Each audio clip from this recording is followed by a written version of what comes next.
reports. Let's talk about something big. Let's talk some big numbers, right? I think you get tired of all these detail today, what we'll be doing in this. Because when I talk about the future, when I talk about the big numbers, everybody's scared in the company. They say, no more big numbers. But I've been keeping on doing for 18 years, and I think the day, as long as I'm alive, I'm always talking about the future. In the past 5 years, I tried to learn to be a chairman. And I think as a chairman of the company, I promised the Daniel and Joe that I will focus on 3 issues. First, I tried making sure that this company is a vision-driven strategy company. It's a vision-driven company. I hate that Alibaba IPO and every day we worry about next quarter, the quarter after next. And this is no good. I hate about that. I'm happy to be on the board, joined some board many years ago. Some big multinational companies are joined there. And when they make decisions, they worry about making decisions for the future. Everybody only care for next quarter. And they buy a company, merge company just for next quarter. So I hate that. So I say, the day when we IPO'd, we have to be making sure that this company in the next 84 years should always be a vision-driven company. And the second is, as a chairman, I should making sure the company should have a healthy culture and great people. So this is the second job as a chairman I should have. And the third, before I retire as a chairman, I retired as CEO 5 years ago. Before I retired the chairman of the CEO, I tried my best to build a healthy ecosystem for this company to survive. So these are the 3 jobs that I took as the chairman, and I learned how to do that job better. And when I talked to the investors, I said that Joe was scared, and all the team, of financial team say scared, because I said, I'm not scared. I remember that 18 years ago, Joe and I went to Silicon Valley. We talked to over 30 venture capitalists. We said we want to be one of the top internet companies in the world. And the VCs, all the venture capitalists were scared. They all said, no, forget about it. So we did not raise any money. The first trip Joe and I went. And since then, I did not write any business plan.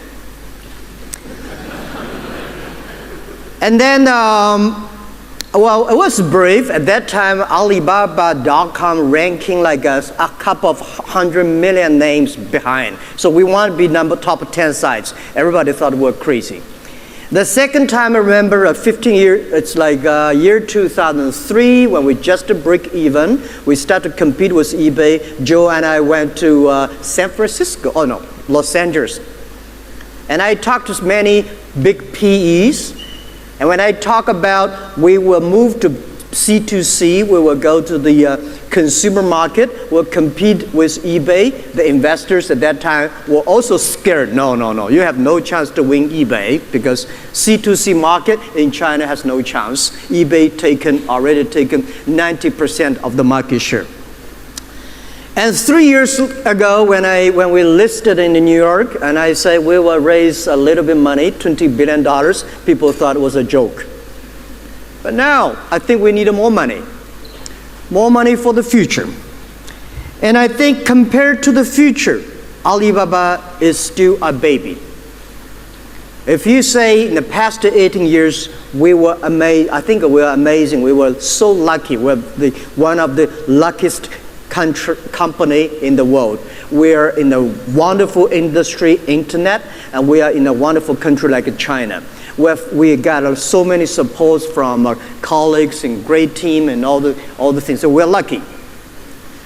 But this company the vision is to last 102 years. So we have another 84 years to go. And people say, wow, 102 years is a great number, but we take it really seriously. As me, founder and chairman, I really take this thing very seriously. So every plan, every year on the strategy meeting, we'll review what we're going to do next 10 years. What the 10 years? Every project, every big investment we do, we think about 10 years later. We think about 5 years later. So we have a 3-year plan, 5-year plan, and 10 years plan. Almost every year we review. So without that, if you talk about 102 years, but never care about 5-year plan or 10-year plan, you really do not believe what you're talking about. And I want to tell all the investors, we are very serious about 102-year vision, that we have another 84 years to go. So compared to the future, our market cap, of course, I think I'm happy about that, but don't compare to the others. If you compare to Amazon, I'm not happy about that. But if you compare to the future, we are still a small company, a very young company. At 18 years old, we are growing to that size, but we're still a baby thinking inside. So what we want to do in the future, we want to be the 21st century, a globalized company.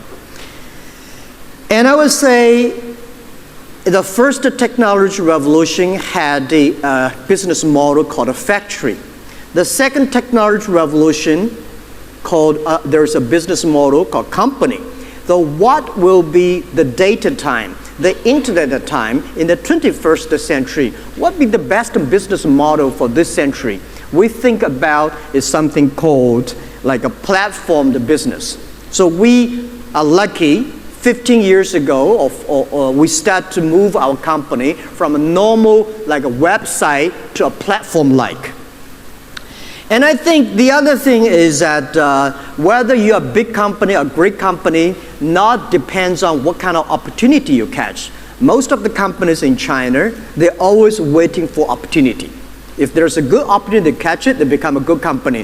When they miss some opportunities, they're gone.